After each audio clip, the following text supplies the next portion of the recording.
श्री सरस्वती मैया की जय, श्री कृष्णचंद्र भगवान की जय। देखिए, आज हम चर्चा करेंगे कहाँ पर ना बैठे, अर्थात हमें कहाँ नहीं बैठना चाहिए। पहले वीडियो चल रहा है, ये जो निशान है इस पर उंगली लगाएंगे तो इसको कहेंगे पसंद करना। वीडियो चलते हुए इस पर उंगली लगाएंगे तो कोई अलग से खर्च नहीं आएगा, इसको पसंद करना कहते हैं। अंग्रेजी में कहते हैं लाइक। ये निशान है नापसंद। वीडियो चलते हुए इस पर उंगली लगाएंगे तो ये नापसंद हो जाएगा, इसमें भी आपका कोई खर्च नहीं आएगा। अंग्रेजी में इसको कहते हैं डिसलाइक। यहाँ एक तीर का निशान है, उसके ऊपर उंगली लगाएंगे, फिर एक डबल आयत खुलेगा, उसके अंदर उंगली लगाएंगे तो इस वीडियो की लिंक की कॉपी हो जाएगी। फिर जहाँ भेजना चाहें वहाँ हम भेज सकते हैं। यहाँ अंग्रेजी में लिखा आता है सब्सक्राइब, उस पर उंगली लगाएंगे। यहाँ एक घंटी का निशान दिखेगा, उस पर उंगली लगाएंगे, 3 निशान और खुलेंगे, उसमें ऊपर वाले निशान को दबा देंगे तो जैसे ही यहाँ से वीडियो अपलोड किया जाएगा तत्काल आपको सूचना मिलेगी कि भागीरथ जोशी के द्वारा एक नया वीडियो अपलोड किया गया है, आप उसको देख सकते हैं। तो देखिए, कहाँ बैठें कहाँ ना बैठें। देखिए, हमारी जो बहुत सारे वीडियो देखे हैं यूट्यूब पर कि कई लोगों ने मनुस्मृति को जलाया है।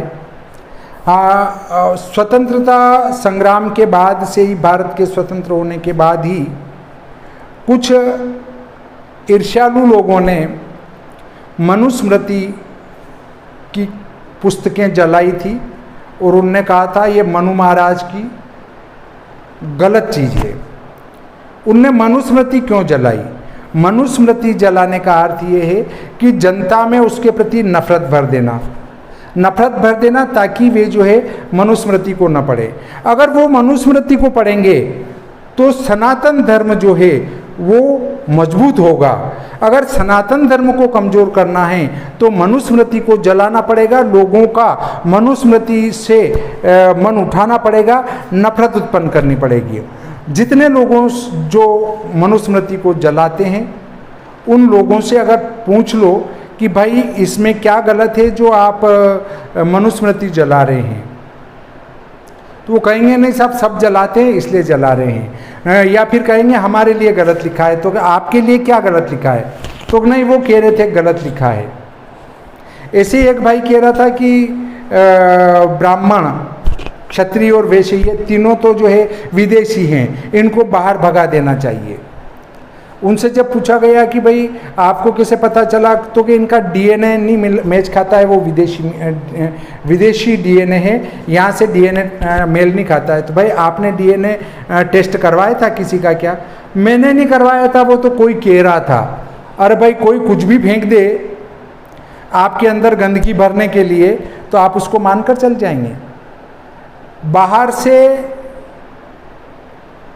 कई आक्रांता आके यहाँ रह रहे हैं और भी आते जा रहे हैं, उनके लिए किसी को कोई तकलीफ नहीं है, परंतु जो द्विज हैं, ब्राह्मण हैं, उनको भगाओ विदेशों में। ब्राह्मण यहाँ के निवासी हैं मूल, आपके पास कोई सबूत नहीं कि वो कहाँ से आए, परंतु जो बाहर से आ रहे हैं, विदेशों से आके यहाँ निवास कर रहे हैं, वो तो शायद इनके भारत में रहने वालों के रिश्तेदार हैं, इसलिए उनको तो ला रहे हैं और ब्राह्मण उनके विरोधी हैं। अगर भारत की संस्कृति को जीवित रखा किसी ने तो वो ब्राह्मणों ने रखा है। हमारे सनातन धर्म की संस्कृति को विदेशी लोग अपना रहे हैं, धोती पहन रहे हैं, दुपट्टा ओढ़ रहे हैं, गाय के खूर के बराबर शिखा रख रहे हैं, लंबी शिखा रख रहे हैं। महिलाएं जो है साड़ी, ब्लाउज, पेटीकोट व्यवस्थित पहनकर श्री कृष्ण भगवान का भजन कर रही है। और हमारे यहाँ हम हैं कि भगवान कृष्ण काल्पनिक हैं, भगवान राम काल्पनिक हैं, और वो जो पढ़े लिखे विदेशी हैं वे इसको अपना रहे हैं। और हम वो जो पहले जैसे रहते थे वैसे अब हम होते जा रहे हैं। हमको लग रहा है कि हम कपड़े कम से कम पहनेंगे, अर्धनग्न हो जाएंगे या पूरे नग्न हो जाएंगे तो 25वीं सदी में चले जाएंगे। कपड़े खोलने से कोई किसी सदी में न तो गया, न जाएगा, न कोई जा रहा है।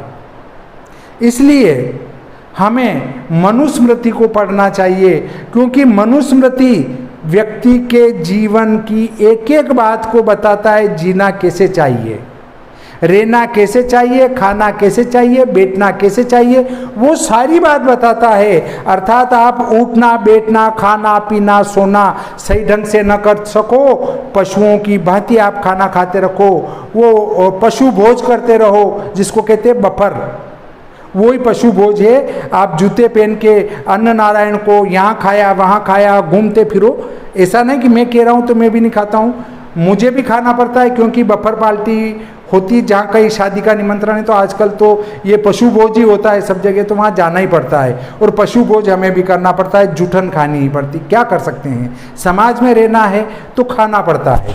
अब देखिए कहाँ नहीं बैठे, उस पर चर्चा करते हैं। पहला सूत्र आता है, अधिक आयु की इच्छा रखने वाले मनुष्य को केश, राख, हड्डी, कंटक, कपाल यानी ठीकरा, बिनोला, भूसी, कोयला, रस्सी, सड़ी गली वस्तुएं, अपवित्र वस्तुएं, बलि भूमि, मार्ग तथा स्नान के कारण भीगी हुई पृथ्वी पर कभी बैठना या खड़े नहीं होना चाहिए।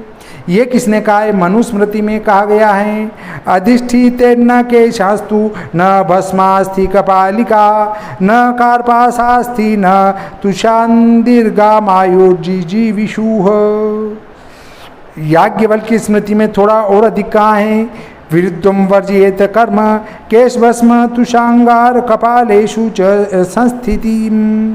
गौतम धर्म सूत्र में कहा है, न भस्म केश नख तुषक पाल मेद्यान्यधिष्ठेत।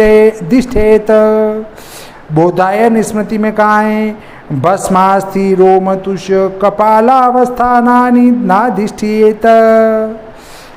फिर मार्कंडेय पुराण में कहा है, नाधितिष्ठे छक्रन्मूत्र केश भस्म कपालिका तुषांगारास्ति शीर्णानि रज्जु वस्त्रादिकानि च नाधितिष्ठे तथा प्राज्ञापति चेवं तथा भुवि। ब्रह्म पुराण में कहा है, तुषांगार विशीर्णानि प्राज्ञ वस्त्राणि वा भुवि। स्कंद पुराण में कहा है, नाधितिष्ठे तुषांगार भस्म केश कपालिका। कूर्म पुराण पद्म पुराण में कहा है, नास्ति भस्म कपालानि च केशान्न च कंटकात् तुषांगार करिष्यं वा नाधितिष्ठेत कदाचन। गरुड़ पुराण की आचार संहिता में कहा है, केश भस्म तुषांगार कपालेषु च संस्थितिम। महाभारत अनुशासन पर्व में कहा है, नाधितिष्ठेत तुषं जातु केश भस्म कपालिका अन्यस्य चाप्यवस्नातम दूरत परिवर्जयेत। विष्णु पुराण में कहा है, केशास्ति कंटक कामेद्यवली भस्म तुषांस्तथा स्नानार्द्र धरणिम चैव दूरतः परिवर्जयेत। चरक संहिता में कहा है, कुचेलास्ति कंटका मेद्य केश तुषोत्कसर भस्म कपाल स्नान बलि भूमि नाम परिहर्ता। दूसरा सूत्र कहता है, भूसी, कोयले, हड्डी, राख, रुई, निर्माल्य मतलब देवताओं को अर्पित वस्तु, चिता की लकड़ी, चिता और गुरुजनों के शरीर पर कभी पैर न रखे।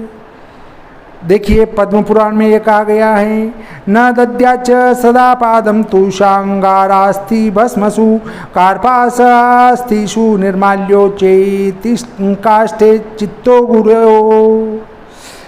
तीसरा सूत्र है, दीपक की छाया में तथा बहेड़े के वृक्ष के नीचे बैठना नहीं चाहिए।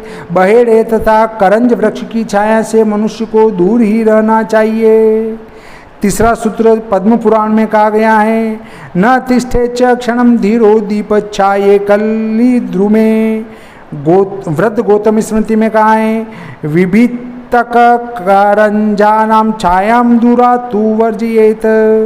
महाभारत में कहा गया है दूरे विवर्जिएत, इन चीज़ों को दूर से ही छोड़ देना चाहिए। अगला सूत्र आता है चौराहे पर खड़े होना या बैठना नहीं चाहिए। चौराहे पर कभी न तो खड़े हों और न कभी बैठे। देखिए चौराहे पर क्या होता है कि सभी तरफ से कोई भी वाहन वगैरह आ रहा है और अपन उसके बीच में खड़े हो गए, बैठ गए, तो एक्सीडेंट होने का भय होता है, दुर्घटना होने का भय होता है। इसलिए हमारे शास्त्रों ने पहले से कह दिया कि भाइयों ऐसे स्थान से थोड़े दूर रहो। ये चौथा सूत्र विष्णु स्मृति में कहा है न चतुष्पथ मधिष्ठेत। पांचवा सूत्र है उपटन आदि की मेल, स्नान का पानी, विष्ठा, मूत्र, खून, कफ, पान आदि का पीक और थूक तथा वमन किए गए अन्न आदि पर खड़ा नहीं होना चाहिए। ये मनुस्मृति में कहा गया है। उद्वर्तनमप स्नानं मूत्रे रक्तमेव च श्लेष्मनिष्ठ्यूतवान्तानि नादितिष्ठेतु कामतः। ये जो है हमारे मनुस्मृति में कहा गया है। मनुस्मृति में तो इतने बढ़िया बढ़िया नियम बताए हैं कि वो हमारे मस्तिष्क में ही गलत फितूर बैठा हुआ है कि नहीं मनुस्मृति गलत है, उसको जलाना चाहिए, वो तो ब्राह्मणों के लिए है। भाइयों पहले एक बार मनुस्मृति को पढ़ो, उसके बाद उसमें से टिक करो कि क्या बात गलत लिखी है, उसके बाद बात करो। मनुस्मृति को जलाएंगे तो सनातन धर्म को कमजोर किया जा सकता है, क्योंकि मनुस्मृति से लोगों का मन उठेगा तो ही सनातन धर्म को कमजोर किया जा सकता है। हमारे शास्त्रों से लोगों को नफरत होगी तो ही सनातन धर्म को कमजोर किया जा सकता है, और इसके लिए हमारे ग्रंथों से लोगों को दूर हटाया जाएगा तो ही ये कार्य हो सकता है, अन्यथा नहीं हो सकता है।